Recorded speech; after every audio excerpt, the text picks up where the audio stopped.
हरिओम तत्सत।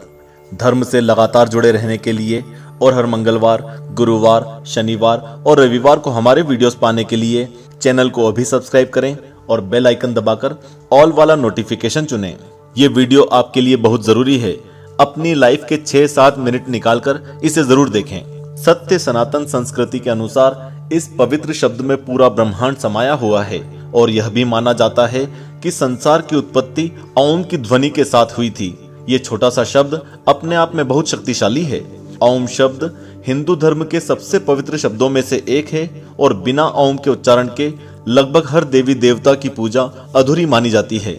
अगर ओम का प्रयोग ना करें तो हर मंत्र कम प्रभावी होता है और पूजा करने के उपरांत भी मनोवांछित फल नहीं मिलता है। और आइए अब जानते हैं कि कैसे करें ओम का उच्चारण।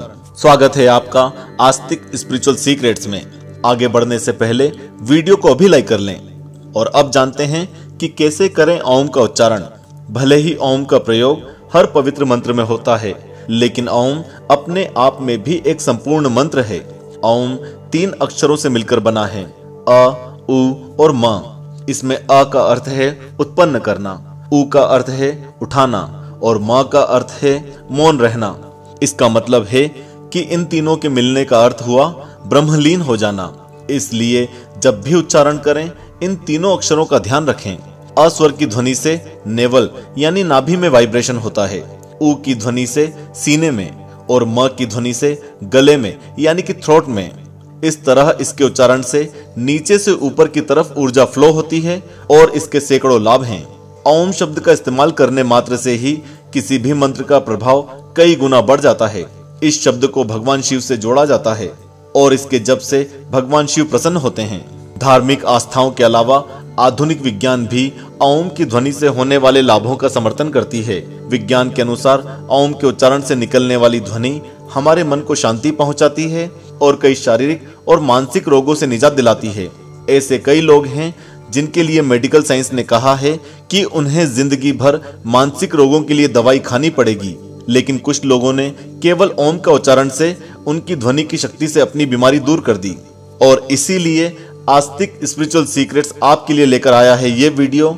इसमें बताई गई विधि के अनुसार ओम का जाप करें और अपने जीवन में सकारात्मक बदलाव लाएं।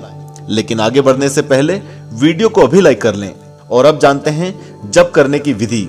नंबर 1, जप करने का सबसे उत्तम समय प्रातः काल होता है और अगर ब्रह्म मुहूर्त में किया जाए तो और भी अच्छा रहता है। इसलिए कोशिश करें कि ओम का जप ब्रह्म मुहूर्त में ही करें।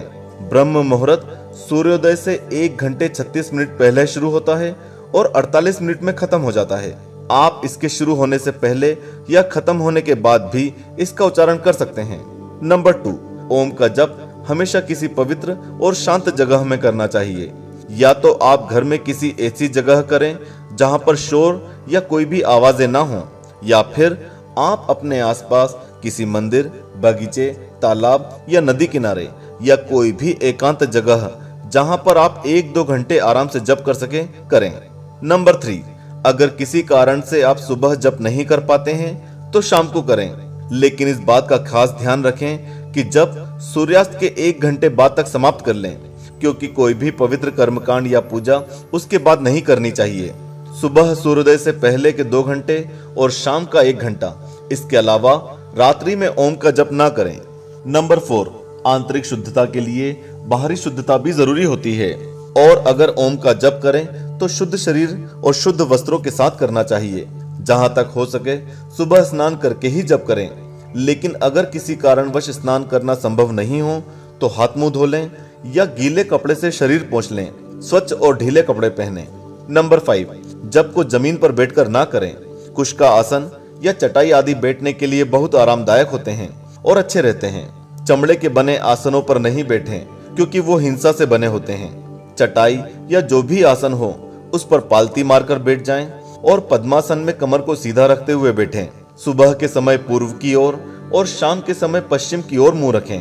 नंबर 7, चंदन या तुलसी की माला का उपयोग सर्वश्रेष्ठ रहता है और हर दिन कम से कम 1 माला का जप अवश्य करें। जहां पर माला जपते हुए आपके हाथ पर बहुत लोगों की दृष्टि पड़ती है, वहां पर आप अपने हाथ को कपड़े से या गौमुखी से ढक लें। नंबर 8, माला का सबसे पहला दाना जो सबसे बड़ा होता है उसे सुमेरु कहते हैं और जपते समय इसका उल्लंघन न करें। माला का जप समाप्त होने पर उसे अपने नेत्रों और माथे से लगाएं और फिर वापस शुरू कर दें।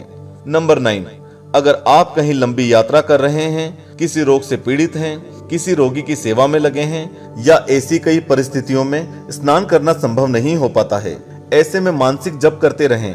मन ही मन में ओम का जप आप किसी भी पवित्र या अपवित्र हालत में और कहीं भी कर सकते हैं। नंबर 10, मंत्र को कभी भी तेज आवाज में ना करें और ना ही बीच बीच में किसी से बातें करें। जप करते समय आपके कंठ से ध्वनि निकलनी चाहिए और होठ हिलते रहने चाहिए, लेकिन आसपास के लोगों को भी स्पष्ट सुनाई नहीं देना चाहिए। अगर बीच में मल मूत्र का त्याग या आवश्यक काम के लिए उठना पड़े तो अच्छी तरह से शुद्ध जल से साफ होकर ही वापस बैठें। नंबर 11, जप हमेशा नियमितता से करना चाहिए। आपको एक जगह और समय निर्धारित करना चाहिए जहां पर आप शांत और एकाग्र मन से रोज जप कर सकें। अगर आप किसी जलाशय के पास नहीं कर रहे हो तो अपने पास जल से भरा पात्र रख लें। अगर किसी कारणवश एक दिन जप करना संभव ना हो तो अगले दिन एक माला का जप अधिक करना चाहिए। नंबर 12, ओम या गायत्री मंत्र का जप करें या फिर गुरु से प्राप्त मंत्र का जप करें, क्योंकि इसका बहुत महत्व होता है। अपने मन से किसी भी मंत्र का और किसी भी विधि से जप करने से उसका लाभ नहीं मिलता है, इसलिए अपने आसपास किसी अनुभवी पथ प्रदर्शक से मदद लें। तो मित्रों, यह थी ओम का जप करने की विधि, और अगर आप हमारी बताई हुई इस विधि के अनुसार जप करते हैं तो आपका मन शांत और एकाग्र होगा और कई तरह के शारीरिक और मानसिक रोग दूर होंगे। इसके अलावा आपको पूरे दिन एक नई ऊर्जा का एहसास होगा और पुण्य मिलेगा। आशा करते हैं कि यह वीडियो आपके मंत्र की सिद्धि में आपके लिए उपयोगी होगा, और अगर जानकारी अच्छी लगी हो तो आप स्पिरिचुअल सीक्रेट्स चैनल को सब्सक्राइब जरूर कर लें और इस वीडियो को अपने परिवारजनों या रिश्तेदारों के साथ शेयर करें। ओम नमः शिवाय।